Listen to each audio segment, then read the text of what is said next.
Hello, नमस्कार दोस्तों। मैं मनीष कुमार जोशी आपके लिए फिर से राजस्थान ज्योग्राफी से संबंधित एक नया पार्ट राजस्थान भूगोल का पूरी मैदानी भाग और दक्षिण पूर्वी पठारी प्रदेश या आड़ोती प्रदेश का भाग तैयार करके लेकर आया हूँ। दोस्तों, राजस्थान ज्योग्राफी से संबंधित मैंने पहले पश्चिम मस्तूलीय प्रदेश और अरावली पर्वतीय प्रदेश का भाग पूरा करवा दिया है। जो आपने देखा होगा, यदि नहीं देखा है तो उस वीडियो का लिंक डिस्क्रिप्शन में आपको मिल जाएगा। दोस्तों, आज हम राजस्थान का भूगोल पूर्वी मैदानी भाग और दक्षिणी पूर्वी पठारी प्रदेश या आड़ोती प्रदेश की बात करेंगे। दोस्तों, मेरा YouTube channel MK Joshi online study यदि आपने सब्सक्राइब नहीं किया है तो सब्सक्राइब कर लें, और यदि आपको इस वीडियो लेक्चर की PDF चाहिए तो मेरे कॉन्टैक्ट नंबर पर आप संपर्क कर सकते हैं।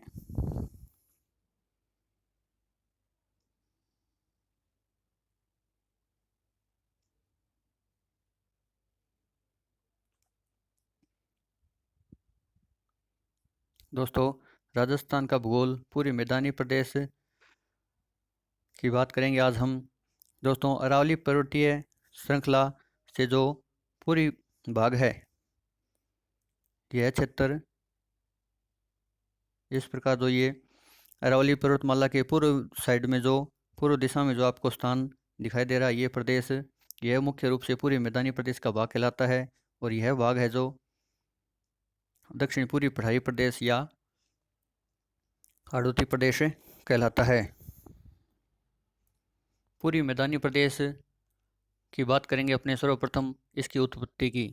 इसकी उत्पत्ति 33 महासागर का अवशेष तथा प्लीस्टोसीन युग में नदियों द्वारा निर्मित मैदानों से हुई है।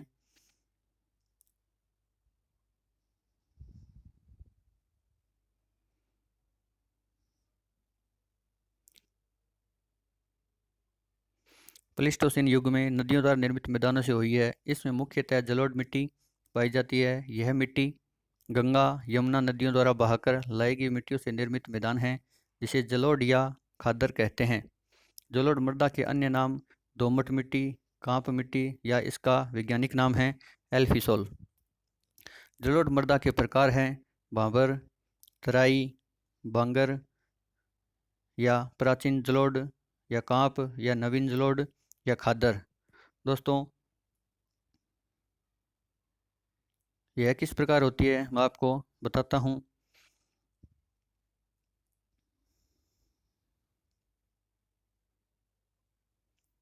पहाड़ी क्षेत्र पर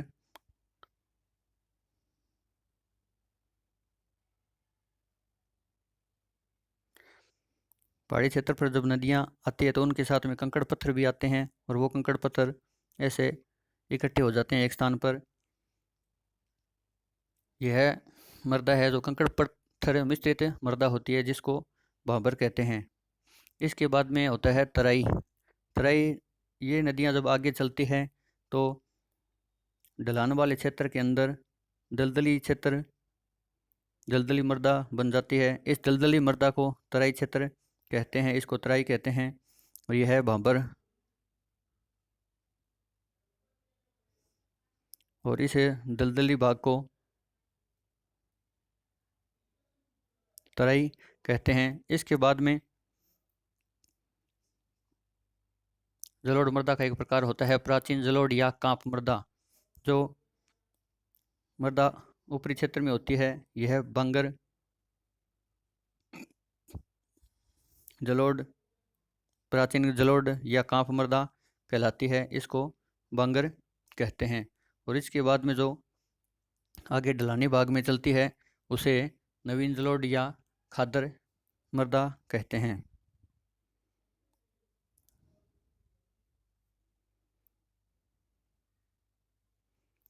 भाबर नदियाँ, पहाड़ी ढालों पर कंकड़ पत्थर मिश्रित मृदा भाबर कहलाती है। तराई नदियों द्वारा निर्मित दलदली मृदा है, जो तराई कहलाती है। तथा प्राचीन जलोढ़ या कांप, यह मुख्यतः राजस्थान में लूनी बेसिन क्षेत्र में पाई जाती है। भाबर और तराई क्षेत्र है जो अपने राजस्थान में नहीं पाया जाता। तथा राजस्थान में जलोढ़ मृदा के दो प्रकार मुख्यतः पाए जाते हैं, प्राचीन जलोढ़ या कांफ मृदा तथा नवीन जलोढ़ या खादर मृदा। नवीन जलोढ़ या खादर मृदा है जो यह मुख्यतः राजस्थान में चंबल बेसिन में पाई जाती है। चंबल नदी जब राजस्थान में दक्षिण पूर्वी पठारी प्रदेश से प्रवेश करती है तो यह मैदानी क्षेत्र का भी निर्माण करती है। इसके अंदर मुख्यतः जलोढ़ या खादर मृदा का आगमन ज़्यादा होता है।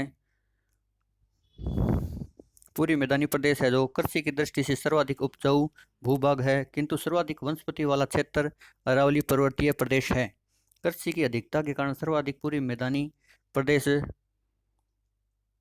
सर्वाधिक जनघनत्व वाला क्षेत्र है। कृषि की अधिकता के कारण यह क्षेत्र सर्वाधिक जनघनत्व वाला है। इस का कुल भाग है 23.3% क्षेत्र है, किंतु इसके अंदर जनसंख्या है जो 39% जनसंख्या निवास करती है। पूरे राजस्थान की जनसंख्या 6,86,00,000 है, उसमें से 39% जनसंख्या केवल पूरे मैदानी प्रदेश में ही निवास करती है, जबकि पश्चिम मरुस्थलीय प्रदेश के अंदर 61.11% भूभाग होते हुए भी वहाँ पे केवल 40% जनसंख्या निवास करती है। पूरे राजस्थान की सर्वाधिक जनसंख्या की बात की जाए तो पश्चिमी मरुस्थलीय प्रदेश के अंदर जनसंख्या निवास करती है, किंतु सर्वाधिक जनघनत्व की बात की जाए तो पूरी मैदानी प्रदेश के अंदर यह होगा। नेक्स्ट इसमें बात करेंगे अपने पूरी मैदानी प्रदेश के अंदर मुख्यतः कौन कौन से जिले शामिल है। इसके अंदर बांसवाड़ा, डूंगरपुर, पूर्वी उदयपुर, प्रतापगढ़, चित्तौड़गढ़, पूर्वी राजसमंद, भीलवाड़ा, अजमेर, टोंक, जयपुर, दौसा, भरतपुर, धौलपुर, करौली, सवाई माधोपुर ये जिले आते हैं। जिसके अंदर राजसमंद का कुछ हिस्सा आता है, अजमेर का कुछ हिस्सा आता है। ये पूरे जिले नहीं आते हैं, लेकिन मुख्यतः इनमें पूरी मैदानी क्षेत्र का प्रसार है। पूरी मैदानी भाग को मुख्य रूप से 3 भागों में विभाजित किया गया है, जिसमें माही बेसिन, बनास बाणगंगा बेसिन या चंबल बेसिन, 3 प्रकार से हम इसको पूरे मैदानी भाग को बांट सकते हैं। माही बेसिन की बात करें अपने, माही बेसिन के अंदर व्याघ्र घाट या वागड़ प्रदेश, छप्पन का मैदान, कांठल, माही मैदान आते हैं।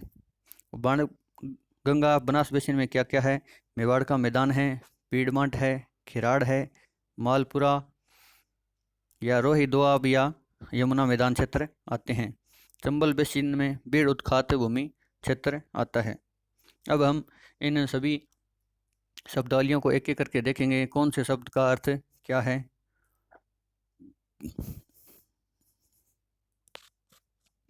माही बेसिन में वागड़ या व्याघ्र घाट, माही नदी के पास डूंगरपुर व बांसवाड़ा के क्षेत्र में व्याघ्र या बघेरों की संख्या अधिक होने के कारण इस क्षेत्र को व्याघ्र घाट कहा जाता है। इसका अन्य नाम वागड़ प्रदेश भी है।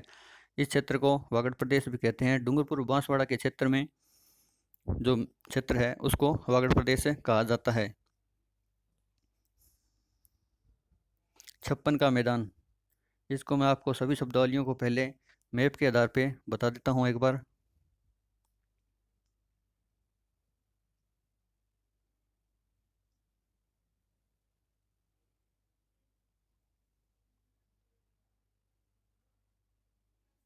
वागड़ या व्याघ्र की घाट की बात करें, माही नदी का जो डूंगरपुर और बांसवाड़ा के बीच का ये जो क्षेत्र है, यह हिस्सा यह व्याघ्र घाट या वागड़ प्रदेश कहलाता है। इसको वागड़ प्रदेश भी कह सकते हैं अपने। इसके बाद बात करें अपने छप्पन का मैदान, बांसवाड़ा और प्रतापगढ़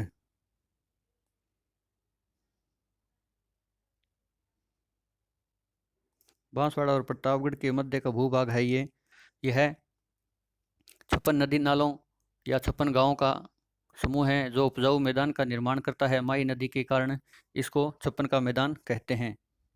इसके बाद बात करें अपने कांठल का मैदान। कांठल का मैदान है जो राजस्थान में माही नदी इस प्रकार गुजरती है और इसको कर्क रेखा 2 बार काटती है। प्रतापगढ़ के अंदर माही नदी के किनारे का तटवर्ती भाग जो है, तटवर्ती भाग यह कांठल का मैदान कहलाता है। माही नदी के किनारे प्रतापगढ़ जिले में तटवर्ती मैदान है जो माही का क्षेत्र, माही नदी का क्षेत्र कांठल कहलाता है। प्रतापगढ़ जिले में तटवर्ती मैदान, माही नदी के किनारे का जो तटवर्ती मैदान है, तटवर्ती क्षेत्र है प्रतापगढ़ जिले में, उसे कांठल कहते हैं, कांठल का मैदान कहते हैं। इसके बाद में बात करें अपने पूरे माही के मैदान की।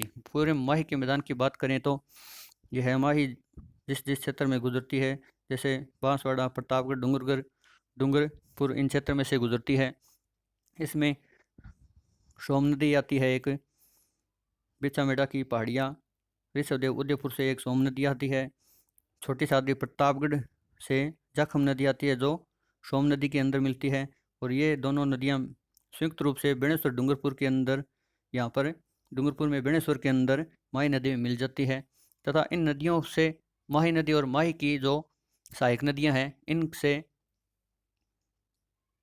यह माही मैदान का निर्माण होता है। माही की सहायक नदियाँ कौन कौन सी हो गई, जैसे सोम नदी हो गई उदयपुर से, जाखम नदी होगी छोटी सातड़ी प्रतापगढ़ से, इधर एक अनास नदी आके मिलती है, अनास है, एराव है, चाप है, मोरेन है, हरन है। ये सभी माही नदी की सहायक नदियाँ हैं। ये जो मिलकर एक माही मैदान का निर्माण करती है। माही मैदान मुख्यतः डूंगरपुर, बांसवाड़ा, प्रतापगढ़ में सोम, माही, जाखम नदियाँ या इसकी सहायक नदियाँ जैसे अनास है, चाप है, एराव है, मोरेन है, हरन है, इनको मिलाकर माही मैदान का निर्माण किया जाता है। माही मैदान है जो, यह माही मैदान सारा गेहूँ उत्पादन हेतु उपयोगी है। और माही बेसिन को पुष्प प्रदेश भी कहा जाता था। माही बेसिन को पुष्प प्रदेश भी कहा जाता था। इस बेसिन में सर्वाधिक महुआ पुष्प होता था। एक महुआ पुष्प से शराब बनाई जाती थी, जिस कारण इसको पुष्प प्रदेश भी कहते थे। अब बात करें अपने आगे मेवाड़ मैदान की। मेवाड़ मैदान है जो उदयपुर, राजसमंद, चित्तौड़गढ़, भीलवाड़ा में स्थित है। उदयपुर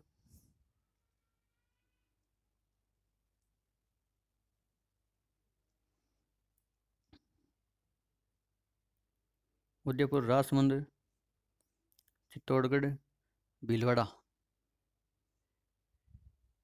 इन जिलों में ऐसे ही है मेवाड़ का मैदान स्थित है।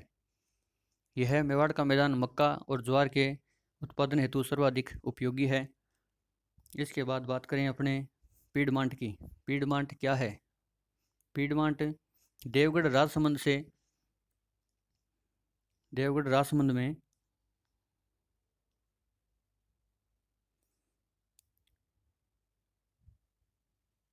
देवगढ़ राजसमंद से भीलवाड़ा जिले के मध्य बनास नदी निर्मित मैदान है। बनास नदी निर्मित मैदान है। अवशिष्ट पहाड़ियों के मध्य यह मैदान है। यह पहाड़ी मैदानी क्षेत्र पीडमांट कहलाता है, जो देवगढ़ राजसमंद से भीलवाड़ा के मध्य स्थित है। यह बनास नदी द्वारा निर्मित मैदान है। इस अवशिष्ट पहाड़ियों के मध्य स्थित मैदानी क्षेत्र को पीडमांट कहते हैं। इसके बाद बात करते हैं अपने खिराड़ प्रदेश की। खिराड़ प्रदेश क्या है? खिराड़ प्रदेश जहाजपुर भीलवाड़ा से टोंक के मध्य का क्षेत्र, जहाजपुर भीलवाड़ा से टोंक के मध्य का क्षेत्र खिराड़ प्रदेश कहलाता है। यह जहाजपुर भीलवाड़ा से टोंक के मध्य खिराड़ प्रदेश कहलाता है। तथा इसी क्षेत्र के अंदर खिराड़ी बोली भी बोली जाती है, जो मुख्यतः शाहपुरा भीलवाड़ा से बूंदी, शाहपुरा भीलवाड़ा से बूंदी के मध्य बोली जाती है। खिराड़ी बोली 3 भाषाओं से के मिश्रण से बनी है। उसमें मेवाड़ प्रदेश की मेवाड़ी, ऊपर से टोंक क्षेत्र की ढूंढाड़ी और हाड़ौती प्रदेश की हाड़ौती बोली, तीनों को मिक्स रूप से अपने बात करें, मेवाड़ी, ढूंढाड़ी और हाड़ौती तीनों का मिश्रण है, जो क्या है? खिराड़ी बोली है। खिराड़ प्रदेश कौन सा हो गया? भीलवाड़ा से टोंक के मध्य का क्षेत्र। इसी खिराड़ प्रदेश के अंदर खिराड़ी बोली बोली जाती है। खिराड़ी बोली मुख्य रूप से अपनी बात करें तो शाहपुरा भीलवाड़ा से बूंदी के बीच का जो क्षेत्र है, उसमें खिराड़ी बोली बोली जाती है। खिराड़ी बोली 3 बोलियों का मिश्रण है। कौन कौन सी बोली है? मेवाड़ी, ढूंढाड़ी और हाड़ौती, इन तीनों का मिश्रण खिराड़ी बोली है। ठीक है, नेक्स्ट बात करते हैं अपने मालपुरा या माल क्षेत्र। मालपुरा या माल क्षेत्र मालपुरा टोंक से करौली, मालपुरा टोंक या टोंक से करौली के मध्य का जो मैदान है, बनास नदी निर्मित मैदान है, उपजाऊ मैदान है, यह मालपुरा मैदान कहलाता है। ये टोंक और करौली के मध्य का क्षेत्र है। मालपुरा टोंक से करौली के मध्य है, इसी कारण इसको मालपुरा मैदान कहते हैं। यह अत्यधिक उपजाऊ क्षेत्र है, इसको मालपुरा का मैदान कहते हैं। नेक्स्ट बात करते हैं अपने रोही दोआब क्षेत्र। रोही दोआब क्षेत्र दोस्तों बैराट की पहाड़ियाँ जयपुर से भरतपुर के मध्य का क्षेत्र है। यह रोही दोआब क्षेत्र कहलाता है। दोआब का अर्थ होता है दो नदियों के बीच का क्षेत्र। अब दो नदियाँ इसमें कौन कौन सी है? इसके अंदर इधर उत्तर से दक्षिण की तरफ यमुना नदी है और एक बाणगंगा नदी है। बाणगंगा नदी और यमुना नदी के बीच का जो क्षेत्र है, जयपुर भरतपुर के बीच में, जयपुर दौसा भरतपुर के बीच में यह जो क्षेत्र है, इस क्षेत्र में रोही दोआब क्षेत्र इसको कहते हैं। यह मैदान गेहूं और सरसों उत्पादन के लिए अत्यंत उपयोगी है। इसके बाद में बात करते हैं अपने बीहड़ या उत्खात भूमि। बीहड़ या उत्खात भूमि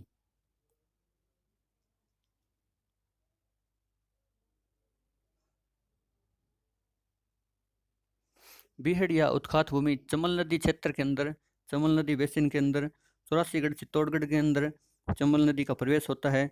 चंबल, कोटा, सवाई माधोपुर, करौली, धौलपुर, इस प्रकार अंत में यमुना नदी में मिल जाती है चंबल नदी। और इस क्षेत्र में यह अवनलिका अपर्दन से निर्मित कंदरा युक्त भूमि बीहड़ या उत्खात भूमि कहलाती है। अवनलिका क्या होता है? अवनलिका जब चंबल नदी चलती है तो इसमें जब पानी अधिक आता है तो यह बहाव क्षेत्र इसका बढ़ जाता है। बहाव क्षेत्र बढ़ता है और धीरे धीरे जब पानी वापस कम होता है तो यह जिस बहाव क्षेत्र में जाती है उससे अपना पानी वापस कम होने लगता है, बीच में बहने लगता है। तो इसके आसपास की जो मिट्टियाँ होती है, इस मिट्टी को वह अपने साथ पानी के साथ बहाकर वापस अपने क्षेत्र में ले आती है, जिस कारण बाहरी क्षेत्र में नलिकाओं बन जाती है। नलिकाओं के बीच में कंदराएं हो जाती है और कंदराएं ये जब सूख जाती हैं तो उत्खात भूमि का निर्माण होता है। उत्खात भूमि किस प्रकार की होती है मैं अभी आपको नीचे मैप में दिखाऊंगा अलग से किस प्रकार की उत्खात भूमि का निर्माण होता है, मैं आपको दिखाता हूँ।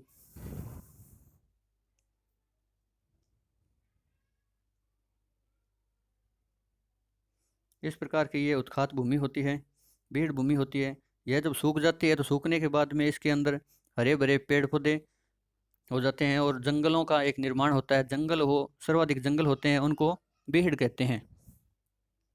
बीहड़ क्या है, अवनलिका अपर्दन क्या है और उत्खात भूमि क्या है, यह आपको अच्छी तरह समझ में आ गया होगा। इसके अंदर जो ऊंची भूमि है इसको डोंग कहते हैं और डोंग के मध्य जो बीच के अंदर ये खाइयाँ सी होती है इनको खो कहते हैं।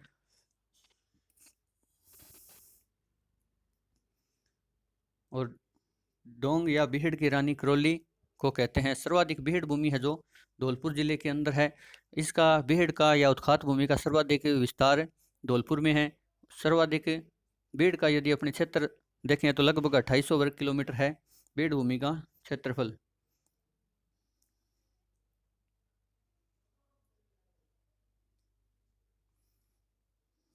अब इसको शुरू से अपने देखते हैं फैक्ट, जो मोस्ट इम्पोर्टेंट इसके फैक्ट हैं इसके संबंध में, इनको अपने एक बार फिर से रिपीट करते हैं ताकि आपको सही तरीके से समझ में आए।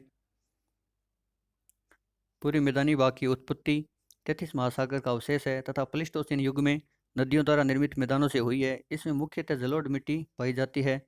यह मिट्टी गंगा तथा यमुना नदियों द्वारा बहा कर लाई गई मिट्टी से निर्मित मैदान है। इसे जलोढ़ या खादर कहते हैं। जलोढ़ मृदा के अन्य नाम दोमट मिट्टी, कांप मिट्टी या वैज्ञानिक नाम इसका है एल्फीसोल। जलोढ़ मृदा के प्रकार कौन कौन से हैं? भाबर मैंने बताया आपको किस प्रकार कंकड़ पत्थर मिश्रित मृदा भाबर कहलाती है। तराई नदियों द्वारा निर्मित दलदली मृदा है जो निम्न भूमि होती है, उसके अंदर अत्यधिक जल के कारण दलदली मृदा बन जाती है, उसे तराई कहते हैं।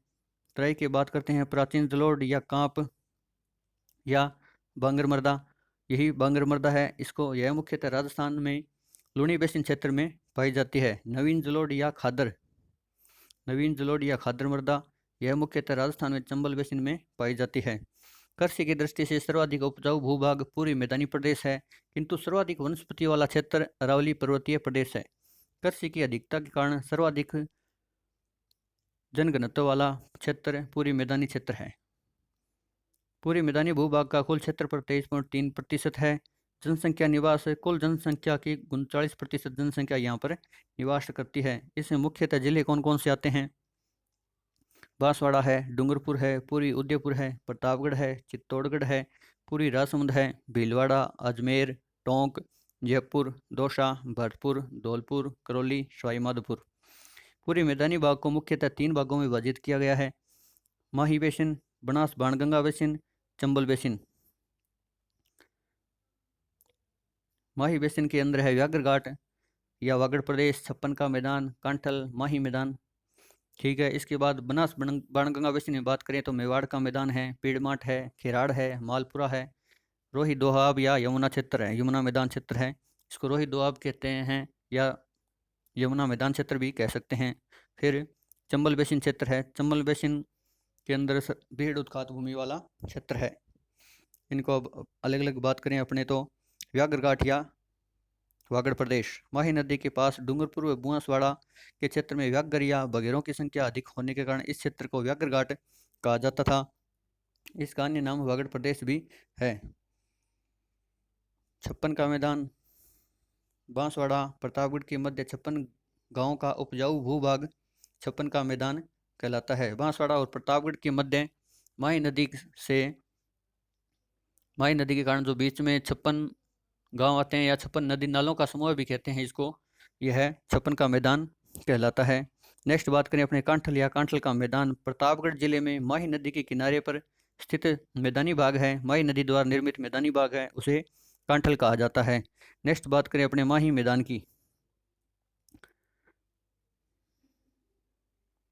माही मैदान डूंगरपुर, बांसवाड़ा, प्रतापगढ़ में सोम, माही, जाखम नदियों के मध्य मैदान माही मैदान कहलाता है, जो कि गेहूं उत्पादन हेतु अत्यंत उपयोगी है। माही बेसिन को पुष्प प्रदेश भी कहा जाता था, क्योंकि इस बेसिन में सर्वाधिक महुआ पुष्प होता था, जिससे शराब बनाई जाती थी। मेवाड़ मैदान की बात करें अपने तो यह उदयपुर, राजसमंद, चित्तौड़गढ़, भीलवाड़ा में स्थित है, जो कि मक्का उत्पादन या ज्वार उत्पादन के लिए सर्वाधिक उपयोगी मैदान है। कौन सा मैदान? मेवाड़ का मैदान। उसके बात करें अपने पीड़माठ। पीड़माठ है जो देवगढ़ राजसमंद से भीलवाड़ा जिले के मध्य स्थित अवशिष्ट पहाड़ियों के मध्य पहाड़ी मैदान है। इसमें भीलवाड़ा नहीं लिखा गया है, थोड़ा सा लिख लेना। देवगढ़ राजसमंद जिले से भीलवाड़ा के मध्य जो अवशिष्ट पहाड़ियों के मध्य पहाड़ी मैदानी क्षेत्र है, उसे पीड़माठ कहते हैं। नेक्स्ट बात करें अपने खेराड़ प्रदेश या खेराड़ मैदान की। खेराड़ क्या है? जहाजपुर भीलवाड़ा से टोंक के मध्य बनास नदी द्वारा निर्मित क्षेत्र खेराड़ प्रदेश कहलाता है। कहीं यह उबड़ खाबड़ प्रदेश है तथा कहीं यह मैदानी क्षेत्र भी है। यह खेराड़ प्रदेश कहलाता है तथा यहाँ खेराड़ी बोली बोली जाती है। खेराड़ी बोली कहाँ बोली जाती है? शाहपुरा भीलवाड़ा से बूंदी के मध्य यह खेराड़ी बोली बोली जाती है, जो 3 भाषाओं का मिश्रण है। कौन कौन सी? मेवाड़ी, ढूंढाड़ी, हाड़ौती। मेवाड़ी, ढूंढाड़ी, हाड़ौती। इसको अपने आर्ट एवं कल्चर के अंदर भी क्वेश्चन को मिक्स करके पूछा जा सकता है। नेक्स्ट बात करें अपने मालपुरा की। मालपुरा क्या है? मालपुरा या माल क्षेत्र मालपुरा टोंक से करौली के मध्य बनास नदी द्वारा निर्मित उपजाऊ मैदान मालपुरा कहलाता है। मालपुरा टोंक से करौली के मध्य का जो मैदान है, बनास नदी द्वारा निर्मित उपजाऊ मैदान मालपुरा कहलाता है। इसके बाद बात करेंगे अपने रोही दोआब या रोही मैदान। विराट की पहाड़ियाँ जयपुर से भरतपुर के मध्य बाणगंगा एवं यमुना नदी के बीच स्थित मैदान को रोही दोआब मैदान या यमुना मैदान या भरतपुर का मैदान कहा जाता है, जो कि गेहूं तथा सरसों उत्पादन हेतु उपयोगी मैदान है। सरसों उत्पादन हेतु सरसों का जो केंद्र बनाया गया है, सेवर भरतपुर के अंदर बनाया गया है। इसी क्षेत्र के मध्य ये स्थित है। रोही दोआब 2 नदियों के बीच का जो क्षेत्र है, तो कौन कौन सी 2 नदियां हैं? बाणगंगा नदी और यमुना नदी। इसी प्रकार अपने को पूरी राजस्थान के संदर्भ में पूछा जा सकता है, घग्गर दोआब क्षेत्र कौन सी नदियों के बीच के अंदर स्थित है? तो घग्गर दोआब क्षेत्र है जो घग्गर और सतलज नदी के मध्य स्थित घग्गर दोआब क्षेत्र है। नेक्स्ट बात करें बीहड़ या उत्खात भूमि। चंबल नदी द्वारा अवनलिका प्रदन से निर्मित कंदरायुक्त भूमि बीहड़ या उत्खात भूमि कहलाती है। बीहड़ का पहाड़ी भाग डोंग कहलाता है। तथा दो डोंग के मध्य कंदरा को खोए कहते हैं। डोंग या बीहड़ की रानी करौली को कहते हैं। डोंग या बीहड़ की रानी करौली को कहते हैं। सर्वाधिक बीहड़ भूमि धौलपुर जिले में है। सर्वाधिक बीहड़ भूमि धौलपुर जिले में है। इसका विस्तार, बीहड़ क्षेत्र का विस्तार लगभग 2800 वर्ग किलोमीटर है। बीहड़ क्या है, किस प्रकार है, यह चंबल नदी किस प्रकार बीहड़ बना देती है, या अवनलिका अप्रदन किस प्रकार करती है, यह आपको इस पिक्चर में दिखा रखा है मैंने।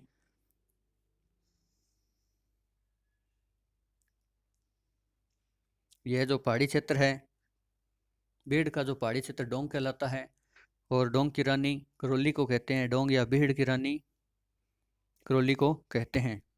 इस क्षेत्र में दस्यु प्रदेश या फिर डाकुओं का प्रभावित क्षेत्र होने के कारण कुछ विकासात्मक कार्य किए गए हैं।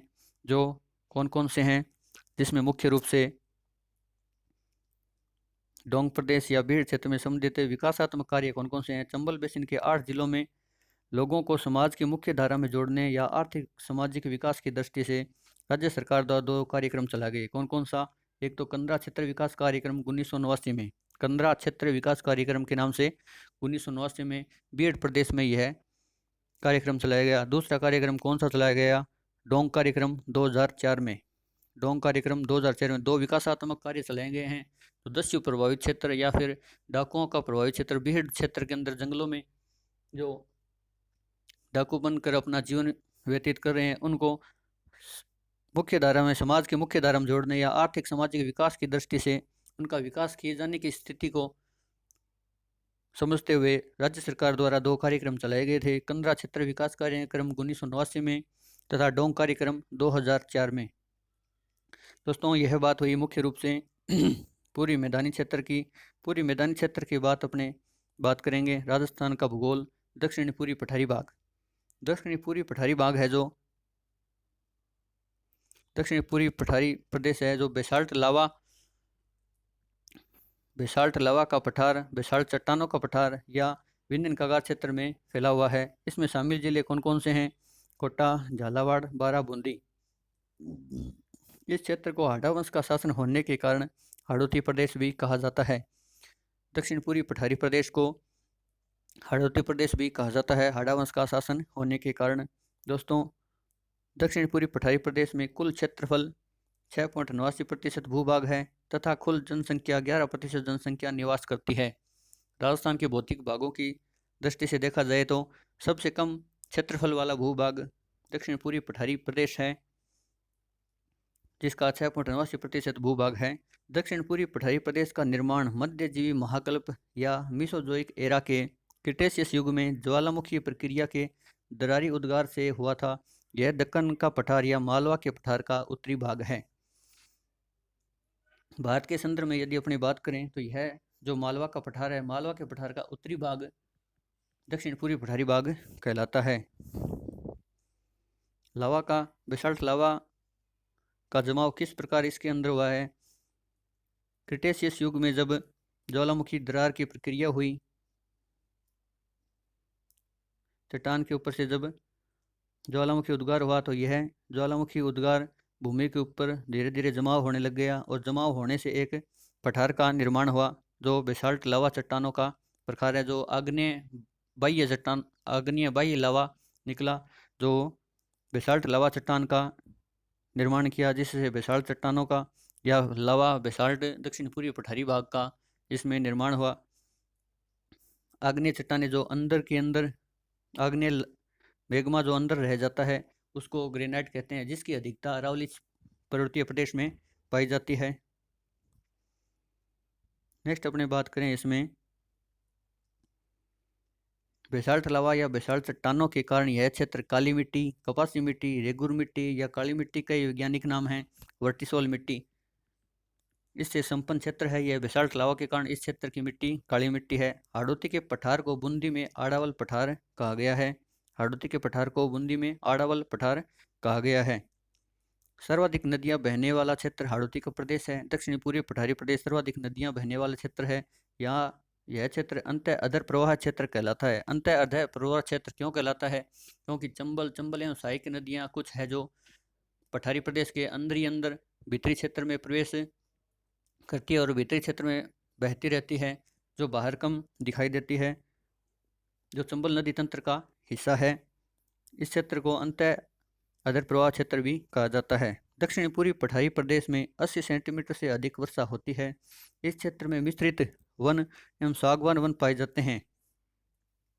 मिश्रित वन एवं सागवान वन पाए जाते हैं। सागवान वन जो सर्वाधिक से कम किन क्षेत्र में, किस जिले में, किस प्रकार पाए जाते हैं, जैसे सर्वाधिक बांसवाड़ा में, उससे कम कोटा में, कोटा से कम डूंगरपुर में, डूंगरपुर से कम बारां में और उससे कम उदयपुर में पाए जाते हैं। सर्वाधिक सागवान किस जिले में पाए जाते हैं, तो सर्वाधिक सागवान बांसवाड़ा जिले में पाए जाते हैं।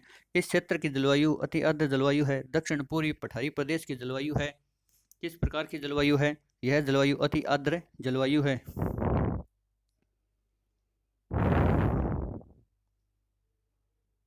दक्षिण पूर्वी पठारी प्रदेश का जो ऊपरी हिस्सा है, यह विन्यन कगार क्षेत्र फैला हुआ है। विन्यन कगार क्षेत्र बेगू चित्तौड़गढ़ से सासाराम बिहार तक विस्तृत है। इस क्षेत्र में सर्वाधिक बीहड़ भूमि पाई जाती है।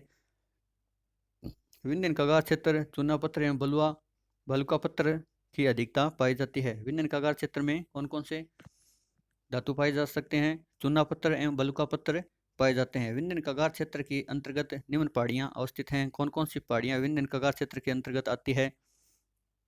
विन्यन कगार क्षेत्र के अंदर पहाड़ियां हैं, जैसे बूंदी की पहाड़ियां हैं, रामगढ़ की पहाड़ियां हैं, कुंडला पहाड़ियां हैं, मुकुंदरा पहाड़ियां हैं। बूंदी की पहाड़ियां, इन पहाड़ियों का आकार अर्धचंद्राकार है। अर्धचंद्राकार पहाड़ियों की सबसे ऊंची चोटी संतूर है। यह दक्षिण पूर्वी पठार की दूसरी सबसे ऊंची चोटी है, संतूर। फर्स्ट ऊंची चोटी कौन सी है? तो मुकुंदरा की पहाड़ियों पर स्थित है, जिसका नाम है चंदबाजी। चांदबाजी या चांदबाड़ी भी कई जगह लिखा जाता है, चांदबाजी या चांदबाड़ी, जिसकी ऊंचाई 519 मीटर है। यह दक्षिण पूर्वी पठार की प्रथम ऊंची चोटी है। दूसरी ऊंची चोटी संतूर है, जो अर्धचंद्राकार पहाड़ियों की ऊंची चोटी है। या दक्षिण पूर्वी पठार की दूसरी ऊंची चोटी जिनको कह सकते हैं। और अर्धचंद्राकार पहाड़ियों की बात करें तो अर्धचंद्राकार पहाड़ियों की सबसे ऊंची चोटी कौन सी है? संतूर। इसके बाद बात करेंगे रामगढ़ की पहाड़ियाँ। रामगढ़ की पहाड़ियाँ यह 12 जिले में स्थित है। इन पहाड़ियों का आकार घोड़े की नाल जैसा है। रामगढ़ की पहाड़ियों में ही लाखेरी दर्रा, बूंदी का दर्रा, संतूर दर्रा स्थित है। रामगढ़ की पहाड़ियों में उल्का पिंड गिरने के कारण भारत का पहला जियो हेरिटेज क्षेत्र 12 को माना गया है। जियो हेरिटेज क्षेत्र, भारत का पहला जियो हेरिटेज क्षेत्र 12 को माना गया है। रामगढ़ की पहाड़ियों के अंदर यह स्थित क्षेत्र है। इसके बाद बात करेंगे अपने कुंडला की पहाड़ियाँ। कुंडला की पहाड़ियाँ कोटा शहर के चारों ओर स्थित है। कुंडलानुमा पहाड़ियाँ हैं, इनका आकार कुंडलनुमा है, जिसके कारण इनको कुंडला की पहाड़ियाँ कहते हैं। नेक्स्ट बात करेंगे अपने मुकुंदरा की पहाड़ियाँ। मुकुंदरा की पहाड़ियाँ मुख्यतः कोटा, झालावाड़ और पूर्वी चित्तौड़गढ़ जिले में पाई जाती है। इन में स्थित इन पहाड़ियों पर दक्षिण पूर्वी पठार की सबसे ऊंची चोटी चांदबाजी 519 मीटर है। हाड़ौती क्षेत्र का मैदानी क्षेत्र। हाड़ौती क्षेत्र के अंदर जो मैदानी क्षेत्र पाया जाता है, उसके बारे में बात करें तो चंबल एवं चंबल की सहायक नदियाँ कौन कौन सी है? जैसे पार्वती है, आहू है, काली सिंध है, बामनी है। इन नदियों द्वारा कोटा एवं बूंदी जिले में मैदानी क्षेत्र का निर्माण किया गया है। यह हाड़ौती क्षेत्र का मैदानी क्षेत्र कहलाता है।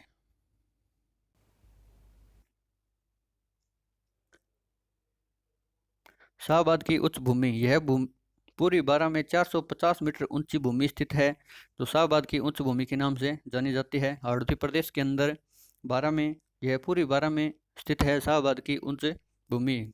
गंधार उच्च भूमि, यह झालावाड़ जिले के दक्षिण पश्चिम क्षेत्र में 350 मीटर ऊंचा क्षेत्र स्थित है, जिसे डग गंगाधर या डग गंगाधर प्रदेश भी कहते हैं। गंधार उच्च भूमि यह झालावाड़ जिले के दक्षिण पश्चिम क्षेत्र में 350 मीटर ऊंचा क्षेत्र स्थित है, जिसे डंग गंगाधर प्रदेश भी कहते हैं। महान सीमा भ्रंश या ग्रेट बाउंड्री फॉल्ट, यह मुख्यतः विंध्यन कगार क्षेत्र में बूंदी व सवाई माधोपुर जिले में स्थित महान सीमा भ्रंश घाटी या ग्रेट बाउंड्री फॉल्ट क्षेत्र है। यह अरावली को हाड़ौती प्रदेश से अलग करने का कार्य करती है। महान सीमा भ्रंश या ग्रेट बाउंड्री फॉल्ट क्या है? विंध्यन कगार क्षेत्र में बूंदी व सवाई माधोपुर जिले में स्थित महान सीमा भ्रंश घाटी या ग्रेट बाउंड्री फॉल्ट क्षेत्र स्थित है। यह अरावली को हाड़ौती प्रदेश से अलग करने का कार्य करती है। नेक्स्ट बात करें अपने राजस्थान में रंगीन पहाड़ियों का रंगीन पहाड़ियाँ कहाँ देखने को मिल सकती हैं? राजस्थान में रंगीन पहाड़ियाँ रणथंभौर सवाई माधोपुर में पाई जाती हैं, क्योंकि इस क्षेत्र में अरावली क्षेत्र, हाड़ौती क्षेत्र एवं विंध्याचल पर्वत क्षेत्र का तीनों का संगम है, जिस कारण अरावली पर्वतमाला की लाल मिट्टी, हाड़ौती प्रदेश की काली मिट्टी, विंध्याचल पर्वत की लाल और भूरी मिट्टी संपन्न होने के कारण इन क्षेत्र के बीच में जो पहाड़ियाँ हैं इनको ऊपर से ये रंगीन पहाड़ियाँ के रूप में दिखाई देती हैं, जो रणथंभौर सवाई माधोपुर जिले में पाई जाती है। जबकि रणथंभौर सवाई माधोपुर से बूंदी के मध्य का क्षेत्र संक्रांति क्षेत्र भी कहलाता है। रणथंभौर सवाई माधोपुर से बूंदी के मध्य का क्षेत्र संक्रांति क्षेत्र कहलाता है, क्योंकि यहाँ पे तीनों का संक्रमण होता है, जिस कारण इसको संक्रांति क्षेत्र भी कहते हैं। अरावली का केंद्रीय भाग, अरावली का केंद्रीय भाग सवाई माधोपुर से करौली के मध्य का क्षेत्र कहलाता है। अरावली का केंद्रीय भाग सवाई माधोपुर से करौली के मध्य का क्षेत्र कहलाता है। अरावली का केंद्रीय भाग हमें मध्य अरावली क्षेत्र जो अजमेर में स्थित है उसे नहीं बताना है। मध्य अरावली यदि पूछा जाए तो अजमेर होगा, जबकि अरावली का केंद्रीय भाग यदि पूछा जाए तो सवाई माधोपुर से करौली के मध्य का क्षेत्र कहलाता है। यह क्यों होता है? क्योंकि राजस्थान में जिस प्रकार अरावली निकलती है, अरावली के साथ विंध्याचल पर्वतमाला भी ऐसे दक्षिण पूर्वी पठार के ऊपर की तरफ निकलती है, जो एक दूसरे को समकोण की तरफ ऐसे सवाई माधोपुर रणथंभौर में काटती है। यह क्षेत्र अरावली का केंद्रीय भाग कहलाता है। इस कारण यदि अपने को पूछा जाए कि अरावली का केंद्रीय भाग कौन सा है, तो सवाई माधोपुर या सवाई माधोपुर से करौली के मध्य का जो क्षेत्र है अरावली का केंद्रीय भाग कहलाता है। जो अरावली के मध्यवर्ती क्षेत्र है उसको मध्यवर्ती क्षेत्र कहा गया है। अजमेर को मध्यवर्ती क्षेत्र, उसको किस प्रकार विभाजन किया गया है, उसको ऊंचाई के हिसाब से विभाजन कहा गया है। जबकि यदि केंद्रीय भाग पूछा जाए अपने को अरावली का केंद्रीय भाग कौन सा है, तो सवाई माधोपुर से करौली के मध्य का जो क्षेत्र है अरावली का केंद्रीय भाग कहलाता है। नेक्स्ट अपने पूरी टेबल दे रखी है, किस प्रकार से पूरे भौतिक प्रदेशों को डिवाइड किया गया है, इसको एक टेबल के रूप में मैंने तैयार कर दिया है। क्षेत्र पश्चिम रुस्तुल का क्षेत्रफल है 61.11%, अरावली प्रदेश का क्षेत्रफल है 9.3%, पूरी मैदानी भाग का क्षेत्रफल है 23%, और दक्षिण पूर्वी प्रदेश का क्षेत्रफल है 6.89%। अब इनमें कितनी कितनी जनसंख्या निवास करती है? कुल जनसंख्या जैसे राजस्थान की 6,86,00,000 है, उसका 40% पश्चिमी रुस्तुल में, 10% अरावली प्रदेश में, पूरी मैदानी भाग में 39% जनसंख्या निवास करती है, और दक्षिण पूर्वी प्रदेश के अंदर 11% जनसंख्या निवास करनी है। ये सभी टोटल फैक्ट है, इनको अपने को याद करनी ही होंगे और इनसे काफ़ी बार क्वेश्चन पूछे जा सकते हैं। पश्चिम रुस्तुल है जो किस का हिस्सा है? तैती सागर का हिस्सा है। पूरी मैदान भी तैती सागर का हिस्सा है। अरावली प्रदेश और दक्षिण पूर्वी पठारी प्रदेश है जो गोंडवाना लैंड का हिस्सा है। नेक्स्ट अपने बात करें निर्माण इनका पश्चिम रुस्तुल का प्रमुख कार्बोनिफेरस युग में हुआ था, अरावली का प्री कैम्ब्रियन काल में हुआ था, पूरी मैदानी का प्लीस्टोसिन काल में हुआ था, और दक्षिण पूर्वी प्रदेश का आर्कियन युग में निर्माण हुआ था। नेक्स्ट बात करें इसके अंदर वर्षा की, तो वर्षा 0 से 50 सेंटीमीटर पश्चिम मरुस्थल के अंदर पाई जाती है, जिसके अंदर बात करें पश्चिम मरुस्थल को दो भागों में बांट दिया अपने, शुष्क मरुस्थल और अर्ध शुष्क मरुस्थल। शुष्क मरुस्थल के अंदर 0 से 25 सेंटीमीटर तक वर्षा पाई जाती है, और अर्ध शुष्क में 25 से 50 सेंटीमीटर तक वर्षा पाई जाती है। और अरावली प्रदेश की बात करें अपने तो 50 से 60 सेंटीमीटर तक वर्षा पाई जाती है। पूरी मैदानी भाग की अपनी बात करें तो 60 से 80 सेंटीमीटर तक वर्षा पाई जाती है।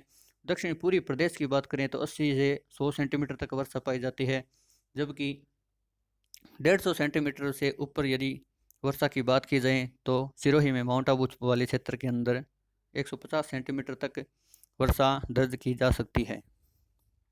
नेक्स्ट बात करें अपने मृदा पश्चिम मरुस्थल के अंदर बलुई मिट्टी पाई जाती है, अरावली प्रदेश में लाल पीली मिट्टी पाई जाती है, और पूरी मैदानी क्षेत्र में नवीन जलोढ़ या खादर मृदा पाई जाती है।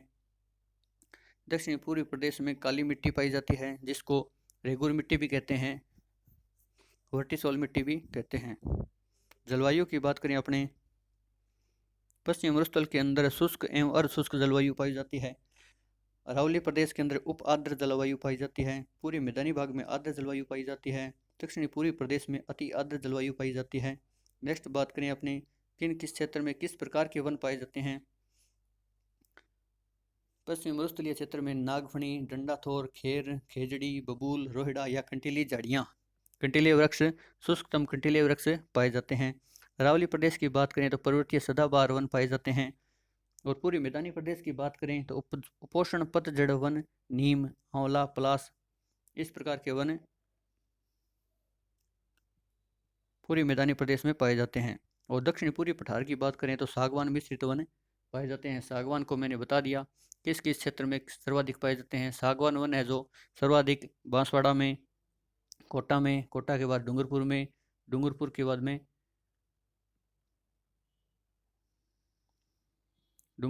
में लास्ट उदयपुर में कम पाए जाते हैं। नेक्स्ट बात करें अपने संरचनात्मक दृष्टि से राजस्थान के भौतिक प्रदेश प्रायद्वीपीय पठार या मध्य का विशाल मैदान के भाग हैं। प्रायद्वीपीय पठार की बात करें तो प्रायद्वीपीय पठार जिसके तीन और पानी हो उसे प्रायद्वीपीय पठारी क्षेत्र कहते हैं। भारत के रूप से जैसे प्रायद्वीपीय क्षेत्र है नीचे, इसमें जो पठारी प्रदेश है उस पठारी प्रदेश का अरावली पर्वतमाला और हाड़ौती प्रदेश वाला भाग है जो भाग है प्रायद्वीपीय पठार का, जबकि पश्चिम मरुस्थल और पूर्वी का मैदानी भाग जो है वह मध्य का विशाल मैदान के भाग है। मध्य का विशाल मैदान की बात करें तो गंगा यमुना द्वारा जो नदियों द्वारा मिट्टी लाई गई है उस मिट्टी से निर्मित मैदान हैं। कौन कौन से? पश्चिम मरुस्थलीय प्रदेश या पूर्वी मैदानी भाग। नेक्स्ट बात करें अपने राजस्थान को के भौतिक भाग है उनका निर्माण प्रथम से अंतिम, प्रथम रूप से किस क्षेत्र का निर्माण हुआ, अंतिम रूप से किस क्षेत्र का निर्माण हुआ, तो अपने बात करें सर्वप्रथम अरावली पर्वतमाला का निर्माण हुआ। अरावली पर्वतमाला के बाद यदि बात करें अपने तो हाड़ौती प्रदेश का निर्माण हुआ था। हाड़ौती प्रदेश के बाद में यदि बात करें तो पूरे मैदानी क्षेत्र का निर्माण हुआ था। और उसके बाद में यदि बात करें तो अंतिम थार के मरुस्थल का निर्माण हुआ था। थार का मरुस्थल है जो भौतिक प्रदेशों की दृष्टि से सबसे नवनिर्मित क्षेत्र है। इसको अपने को प्रथम से अंतिम के रूप में सम्मिलित करते हुए क्वेश्चन को पूछा जा सकता है। दोस्तों